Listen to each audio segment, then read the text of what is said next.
같이 먹고 리얼한 지역 이슈 한판 승부 리얼 토크 한판. 안녕하세요. 안녕하십니까. 아니 잘 얘기 아니고 우리가 한 편이 돼서 해야 되는데 계속해서 이렇게 편을 먹고 네, 시청자 여러분 안녕하십니까. 지역의 뜨거운 이슈를 한판 승부로 속 시원하게 풀어보는 리얼 토크 한판입니다. 오늘 게스트 잘 알고 계시는 분이신가요? 예. 개인적으로 좀 알고 계세요? 개인적으로는 저기 잘 알지는 못하고요. 예. 뭐 표가 많은지 술 한 번도 안 사주고 표가 많아서 변호사님께서는 혹시 사전에 좀 알고 계시는 개인적으로 분이시죠? 조금 알고 그러세요? 요즘에 충북 지역에서 가장 핫한 인물이시잖아요. 가장 핫한 인물. 그렇죠. 오늘의 게스트를 소개해 드리겠습니다. 충청북도의회 임헌경 의원입니다. 어서 오십시오. 안녕하세요. 반갑습니다.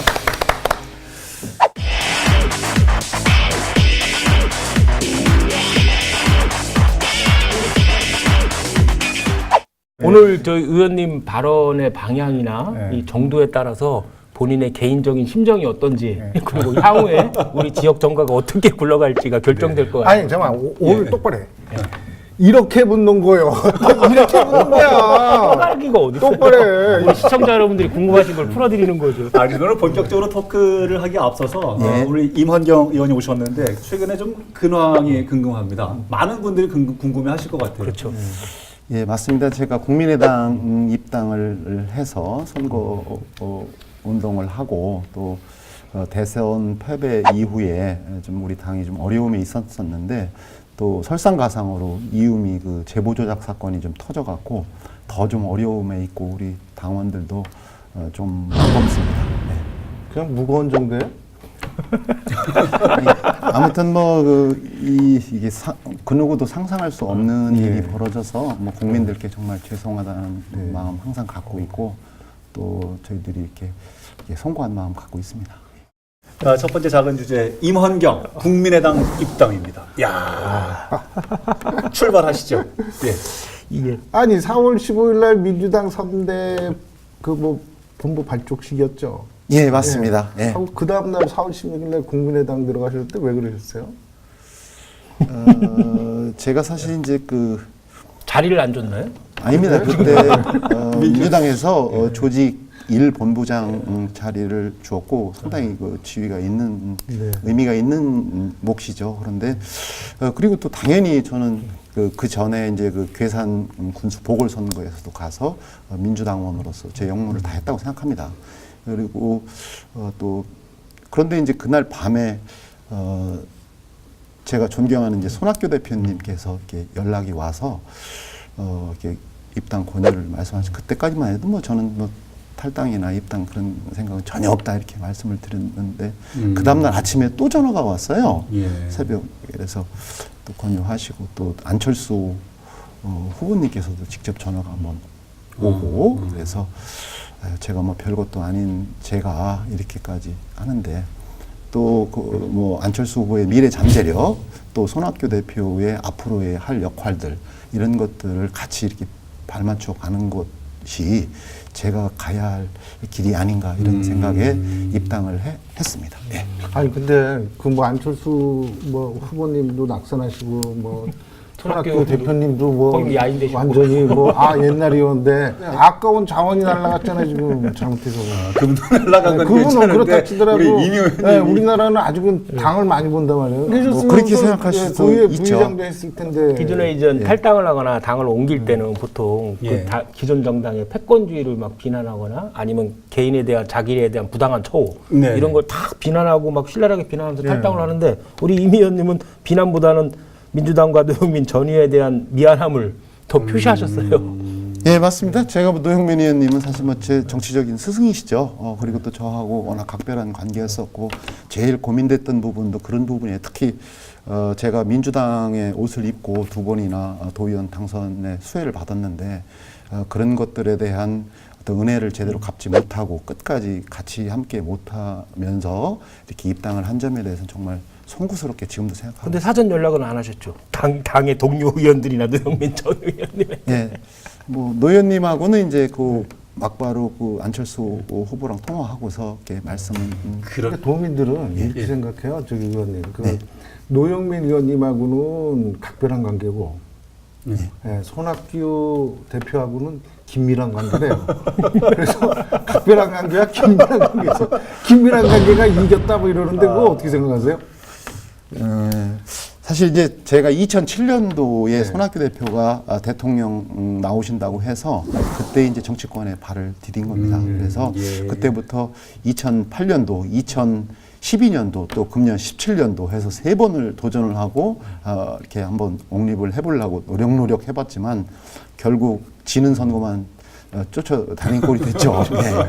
지금 이제 앞으로 그 보수와 진보 이런 이제 진영 논리로 이제 갈 세상도 아니고 또 이제 다양성이 존중되는 사회이잖아요. 그리고 지난번에 그 최순실 국정농단 사태를 보면서 야 이제 그 제왕적 대통령제로서는 우리나라 어떤 정치 틀 구조가 안 되겠다. 바뀌어야겠다. 또 그러한 이제 다양성이 존중되는 다시 말해서 다당제 개념으로 우리나라 그 정치판이 바뀌어야 되지 않냐. 그래서 저는 다당제를도 찬성도 하고 또 국민의당에 들어가서 나름대로 좀 성을 쌓고 역할을 해서 우리나라 그 정치 발전에도 좀 기여하려고 또 그래서 새 정치 또 다 함께 잘 사는 대한민국 건설에 이렇게 일조를 하려고 입당하게 됐습니다. 손학규 의원님의 뭐 정치적인 사표라서 따라가셨다는데 지금은 후회 안 하세요? 혹시? 많은 분들의 전언에 의하면 의원님 주변 분들이 너무 후회하고 계시다는 안타까워하고 계십니다. 안타까워하시죠. 근데 저는 뭐 그런 결과값에는 정말 연연하지 않습니다. 다시는 왜 그러냐면 제가 사실 뭐 의정 활동 지금 이제 7년여를 했는데 나름대로 큰 은혜였었고 또 나름대로 봉사했다고 생각해요. 또 재밌었다고 생각하고 그래서 그 부분에 대한 앞으로 향후 결과값에 대해서는 뭐 그렇게 연연하지 않고 앞으로 5년, 10년 바라보고 이거 민주 근데요, 정말 중요한 건 제작진하고 얘기할 때랑 조금 다른 얘기를 하셨다고 지금. 그래요? 이런 무대에 나왔을 때랑 무대 뒤에 뭐 이런 만약에 다시 오라 그러면 아니 줄 자리도 없대요. 아니 제가 개인적으로 갈 수는 없는 거고 이제 당 차원에 이제 합당을 한다든지 바른정당하고 합당을 한다든지 이런 거는 뭐 충분히 가능하겠죠. 그리고 그 지역의 그런 문제는 뭐 사실 뭐 저희 결과값에 이렇게 연연하지 않고 정말로 당의 어떤 그런 분위기 업을 위해서 저한테 뭐 장렬하게 전사를 하라면 정말 할 계획이고요. 또 다른 또 기회가 주어진다면 거기에 또 이렇게 전사적으로 할 계획입니다. 그러면 내년에도 청주시 7선거구로 출마하실 겁니까? 아직 정하지 않았습니다. 아직. 예. 많은 분들이 이제 그런 말씀을 하시더라고요. 특히 도의회 잘 아시는 분들이 원래 이제 부의장 몫으로 이번에 부의장 사태가 있었지만 민주당 내에서 부의장 몫으로 예정돼 있었고 내년에 만에 지방선거에서 민주당이 이제 다수당이 될 확률이 좀 있긴 있잖아요. 그때는 의장까지도 될 수 있는데 그런 맞아요. 그 부의장 자리는 제가 다시 간다. 농담 비슷하게 그 민주당 도의원님들한테 부의장은 협치 차원에서 좀 다시 유지를 시켜주면 어떻겠냐 부탁을 했는데 뭐 냉정했습니다. 예. 그 부탁을 해서 그걸 달라고 그래요. 방송 듣고 다시 우리도 한번 안타까워요. 계산을 한번 해보세요. 에이 이거 아닌 것 같아. 아니 어차피 오늘 이제 국민의당 아니 전혀 그렇지 않습니다. 예. 아니래잖아요. 자꾸 그러세요.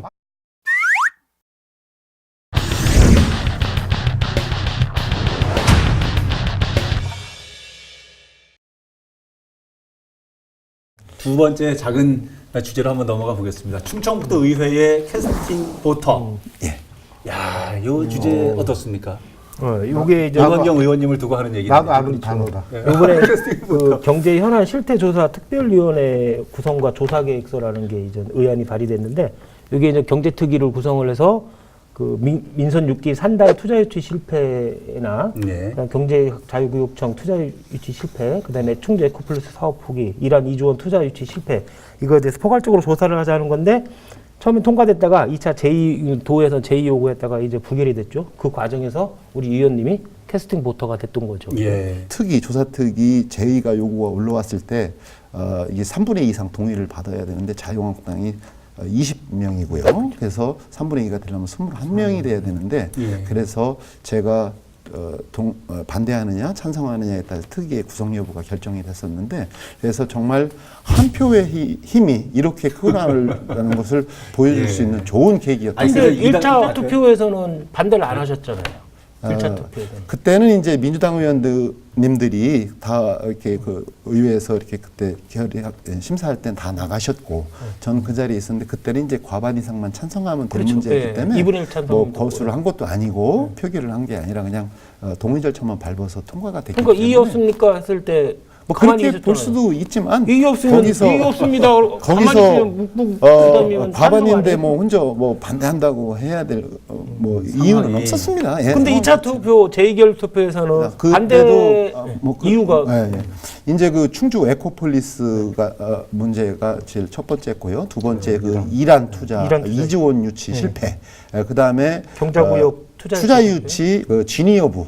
그다음에 기업 입주 지원금 문제 이렇게 네 가지를 사안을 갖고서 이렇게 특별 조사를 하겠다고 이렇게 구성을 해서 올렸어요. 근데 제가 볼 이게 그 자료를 좀 검토를 해봤더니 뒤에 그 두 가지는 충분히 그 행정 사무감사라든지 대집행부 질문을 통해서도 충분히 소화할 수 있는 그런 수준인 것 같았고요. 그리고 또 이제 그 조사 특위라는 것은 특정 사안에 대해서 이렇게 특별조사위원회를 설치하도록 이렇게 돼 있습니다. 그래서 이 범위에서도 좀 너무 광범위하지 않나.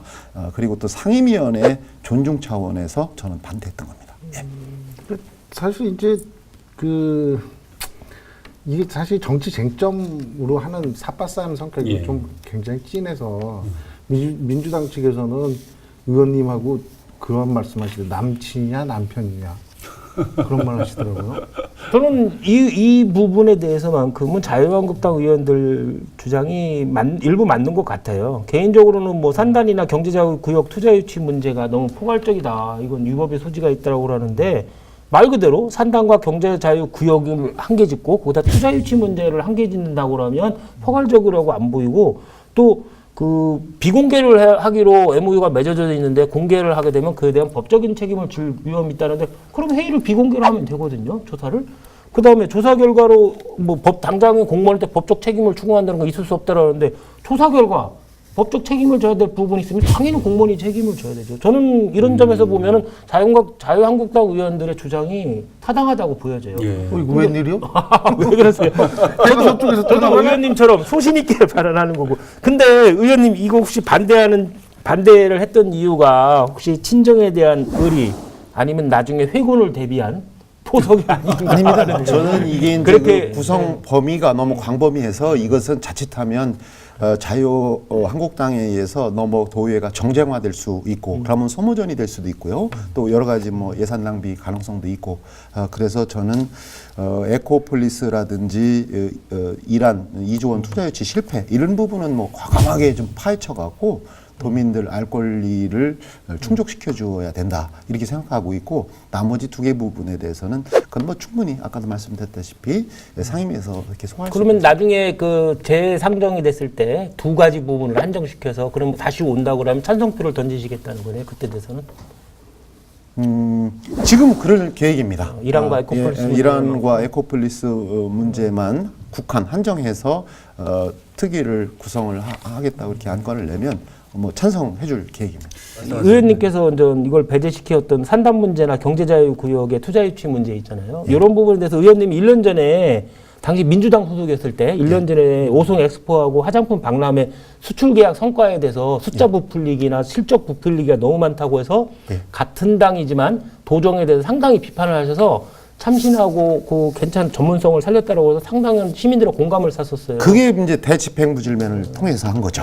그렇듯이 이 부분 그 기업 입주 지원금이라든지 그 투자유치 실적의 사실 규명 이 부분에 대한 거는 집행부 질문이나 상임위 감사 때 충분히 소화할 수 있어요. 제가 그런 맥락에서 국제 행사를 13년, 14년, 15년, 16년 시리즈로다가 한 번에 그러니까 아무튼 의원님 활동하시는 거 보면 우선 첫째는 공부 되게 많이 해요, 그죠? 아유, 아닙니다. 네. 아니, 그런 유명하더라고. 그다음에 두 번째는 이게 같은 당인지 아닌지 구분이 안 간대. 사실은 이제 지사가 무슨 잘못이 있을 수 있잖아요. 그럼 과감하게 견제 감시를 해줘야 되는데 도지사와 같은 당이라는 이유로 해서 사실은 지사 감싸기에 급급한 경우가 상당히 있습니다.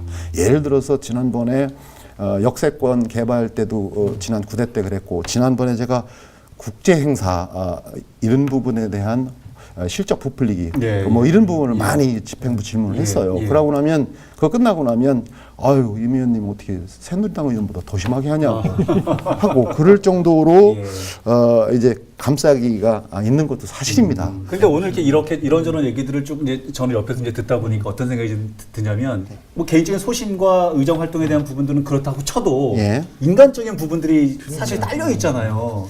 그런 어떤 선상에서의 어떤 캐스팅 보터로서 예. 부담감 같은 건 뭐 이제는 뭐 그 제 3당의 국민의당 원으로서 좀 객관성이 있고 그러니까 의회 기능에 충실을 하면 그 해법이 있으리라고 좀 봅니다. 저는 예. 의원님 보면서 지금까지 이제 두 번째 주제까지 얘기를 하면서 느끼는 단어 사자성어 딱 하나 있어요. 아, 벌써 내면 어떻게 해요? 파부 침조. 파부 침조?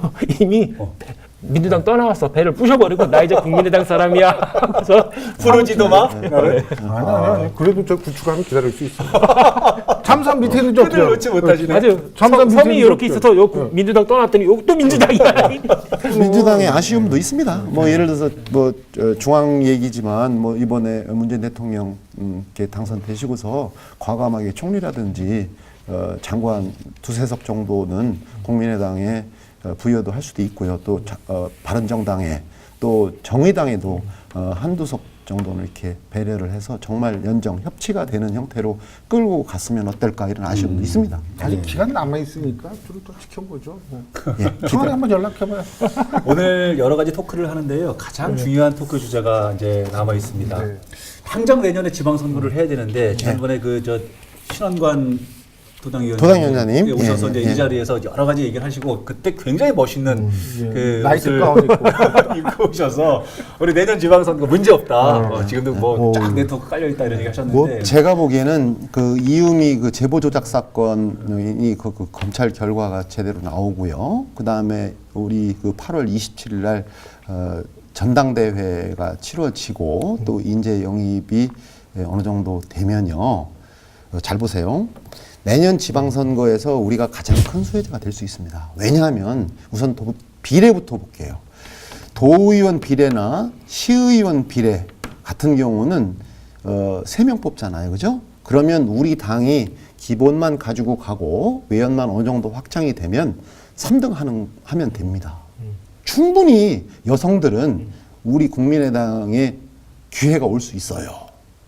뭐 1등, 2등 뭐 우리가 못하더라도 3등 되면 어떻습니까? 그 다음에 군의회 같은 경우도 비례대표 같은 경우는 2등만 하면 되는 거예요. 그렇기 때문에 오히려 이렇게 조직이 분화하는 과정에서는 신규 어떤 그 희망자, 출마 예상자들은 조직 분화 때 기회가 온다 나는 이렇게 생각을 해요. 그래서 지금 뭐 당이 어렵다 이렇게 말씀을 하실 수 있지만 요 지금 난공만 타개를 하고 이렇게 분모업만 되면 우리 국민의당이 내년에 큰 기회가 나는 올 거라고 생각해요. 그래서 뭐 선거라는 게 3인 뭐 예를 들어서 또 지역구 의원도 시의원이 꼭 뭐 1등만 돼서 당선되라는 법 없잖아요. 그러면 3인 선거구면 3등 하면 되는 거예요. 또 2인 선거구도 본인 역량이나 능력에 따라서 지금부터 얼마나 피나는 노력을 하느냐에 따라서 2등 하면 됩니다. 그러면 시의원 되는 거고 군의원 되는 거예요. 그렇게 다 볼 때 내년도 기초 의원 정도는 상당한 의석을 가질 수 있고 내년 지방선거에 어떤 정당으로서의 변모를 제대로 좀 갖추고 준비를 하면 내년 지방선거에 가장 큰 어떤 지금 형국에서 볼 때 수혜자는 우리 국민의당이 난 될 거라고 생각합니다. 그러니까 제가 여쭤보는 거는 전망을 바람 말고 전망을 여쭤보고 바람을 제가 그러면 비례나 그 기초의회 빼놓고 전장의 주무대라고 할 수 있는 자치단체장과 의원님이 지금 소속해 있는 광역의원 거기서는 사실상 삼리 존재라는 거는 무의미하잖아요. 그래서 저희들이 인재 영입에 아주 지금 초점을 좀 두려고 하고 있는 이유가 그런 겁니다. 근데 최 변호사님 안 갈 거잖아. 뭐 예를 들어서 최영현 변호사님 같은 경우 과감하게 우리 국민당에 안 가요. 기회당을 지금 올 수 있습니다. 지금 만들어서 하신다는 분인데 검찰총장 못하고 속기. 근데 솔직히 이제 현실 지역에서 뭐 가장 높다고 하는 그 표현이 좀 그렇지만은 가장 비중이 있는 현역 정치인이시잖아요. 국민의당 소속으로서는 그 현실 정치를 가장 잘 아시는데 가장 내년 지방선거에서 무대가 될 수 있는 자치단체장이나 그 밑에 바로 광역의원 선거 같은 경우에 예. 국민의당의 경우에 3당으로서 가능성이라는 게 상당히 희박하다는 건 현실적인 전망이죠. 지금 시점으로는 그렇게 전망할 수밖에 없겠죠. 근데 지금 아직 동시 지방선거가 실질적으로 많이 남아 있습니다. 그 연말까지 정도만 정말 선수급 인재를 영입을 하게 되면 충분히 저는 군수나 또 뭐 도의원 등등 이렇게 가능하다. 네. 기존에 영입됐던 김준환, 권태호 변호사님, 장한량 씨, 남기창 교수 뭐 이런 사람 빼놓고도 참신하고 비중 있는 인물 다양하게 접촉하고 5, 6명 이상씩 참신하고 그거 대기하고 있다. 네. 참신하고 비중. 아니 근데 이 말씀이 사실이었나요? 지금 우리 당세가 조금 좀 바닥이지 않습니까? 그러다 보니까 지금 이렇게 가시적으로 이렇게 마음속에 이렇게 두고 있는 분들은 상당히 있습니다. 진짜 가능하겠어요? 아니 보세요. 이제는 저희들이 그래서 아까도 얘기했듯이 그 출마 예상자들을 중심으로 해서 당원 모집을 정말 대대적으로 이렇게 하고 있고 또 할 거고요. 그리고 또 그 과정에서 인재 영입이 되고 또 중앙당이 좀 더 자리 잡고 추스러지면 충분히 저는 가능하다고 생각해요. 가까운 분들한테 이제 옛날에 지지해줬던 분들한테 야, 이제 너 국민의당 갔으니까 국민의당 당원으로 좀 가입해줘라고 했을 때 야, 너 좀 이따가 민주당 갈 것 같은데 너 따라가도 되니? 라는 분들 많지 않으세요? 대략 목표를 세워서 한 300~400명 정도 만났었어요. 정말로. 그런데 지금 변호사님 말씀처럼 내년에 내 이무현 좋아하지만 이렇게 못 찍어준다고 하는 사람이 한둘 있고요. 또 당원 그런 거에 대해 권유하고 부탁하고 이렇게 했을 때 그걸 이렇게 거부하는 사람은 거의 없습니다. 그러니까 발품만 팔고 열심히 뛰고 골목골목 다니고 또 이렇게 지역에 참여하고 하면 정말 좋은 날 올 거라고 난 생각합니다. 그럼 다른 당은 놀고 있냐고요? 다른 당도 똑같이 발품하고 있지. 그게 이제 지방자치 발전의 어떤 그런 거죠. 지금 당장은 그러면 민주당으로 돌아갈 생각은 전혀 없으시다. 그렇죠. 국민의당에 뼈를 묻겠다. 지금 오늘 이 자리에서 아주 그냥 저 각서를 받으라고 그러시는 거예요? 두 분. 아니 민주당 분들을 거기 청주시 몇 선구구예요? 거기 그러면 희망을 드리려고. 그러면 민주당 쪽으로 이제 거기 돌아가지 않겠다는 것은 이제 그렇지도 않아. 우리 술 먹고 싸우고 집사람한테 다시는 술 안 먹게. 그 다음날 또 먹잖아. 아니 하나만 더 여쭤볼게요. 네. 지금 내년 지방선거에 청주시장에 출마설이 있는데 그건 뭡니까? 야, 이것 때문에 계속 도지사? 말씀을 잘 들어야 되는데 글쎄요, 지금 우리 당에 그 청주시장 이렇게 출마하려고 이렇게 저울질하는 분이 여러 분 있는 걸로 알고 있어요. 그러려고 입당하신 분들 꽤 많잖아요. 예. 대선 과정. 그러다 보니까 이제 우선 당내 경선도 이렇게 철저히들 준비를 해야 되고 정책 공약도 좀 준비를 해야 되고 또 나름대로 조직력도 좀 보강을 해야 되고 그래서 각자 나름 이렇게 계획 세우고 열심히 뛰고 있고 저울질 하고 있는 걸로 이렇게 알고 있습니다. 근데 의원님은 어떻게 하실 거냐고, 의원님. 예, 제가 언론에서 기회가 된다면 보기는 했습니다만 준비가 아직 안 돼 있습니다. 조직력이라든지 또 이제 어떤 정책 개발이라든지 이런 또 공천 가능성 이런 선박자들을 감안을 해봐야 되고 누구나 사실 청주시장에 도전하는 건 정말 매력적인 거 아니에요? 그런 거는 있지만 아직은 좀 그렇게 의원님 같은 경우는 청주시장도 공부해서 시험 봐가지고 뽑는 거면은 가능성이 있을 것 같아요. 아닙니다. 진짜 공부 열심히 한다고 그러죠. 제가 공부할게요. 아니 그러면 여기 최 변호사님도 공부하시겠어요? 제가 개인적으로 아주 영입 1순위로 열심히 하면 영입 해보겠습니다. 네. 축하합니다. 일단 영입 1순위입니다. 지난번에 김종대 의원께서 영입한다고 저 일하다가 국민의당 사람으로 찍혀요. 이 방송 나갈 때부터 이제 국민의당 최영일. 근데 우리 40대, 50대 젊은 중년 부분이죠. 이런 분들이 제가 이렇게 다녀보면 안철수 후보를 찍은 사람들이 많아요. 특히 40대, 50대 여성들은 상당히 있습니다. 그래서 그렇게 22%씩, 23%씩 나온 거라고 봅니다. 예. 마지막에 하여튼 매력적이라는 단어가 좀 계속 좀 남는데요. 뱅뱅 돌았기에. 예, 우리 시청자분들께서는 오늘 임 의원님의 말씀을 어떻게 또 해석을 하실지 궁금합니다. 끝내기 한번 가시죠. 예, 교수님. 컴백 흥경. 계속 요청. 민주당에서 컴백. 다시 가. 아이, 다시 가요, 다시 가. 아이, 다시 가. 패스. 예, 이제 패스. 아까 제가 파부침주 얘기했는데 예. 사자성어로도 권토중래. 권토중래. 많이 들어. 아이고, 제가 아는 사자성어다. 한나라 유방은 매번 전투에 나가서 졌는데 마지막 전투에서 이겨서 패권을 차지했잖아요. 근데 초나라 항우는 맨날 이기다가 마지막 전투에 한 번 져가지고 패권을 잃고 패가 망신했잖아요. 그 좌절감과 창피함을 이기지 못해서 다시 시작하는 용기가 없었던 것 같아요. 물론 의원님께서 그 당시 4월 16일이었나? 4월 16일. 의원님에 대한 결정적인 역사적인 날이 될 수 있고 그것이 잘못된 판단이고 잘못된 결정일 수도 있고 또한 선거구민에 대한 배신행일 수 있고 시민들의 많은 비판을 받을 수 있어요. 다만 지역의 도의원으로서 참신성과 전문성 그리고 중립성을 가지고 최선을 다한다면 시민들이 다시 의원님을 평가를 해주실 거고 다시 말발고 울리면서 더 크게 달려오실 수 있을 거라고 생각이 들어요. 그게 4월 16일이 일요일이었죠? 예, 맞습니다. 아니, 국민의당은 꼭 행사가 일요일 날에. 야, 그거는 그래야지 월요일 날 뉴스가 되니까 그렇죠. 권투중래. 야, 권토중래로. 예. 예. 그리고 나도 바꿀래. 형경 파팅. 아이, 형경 파팅으로. 네 글자.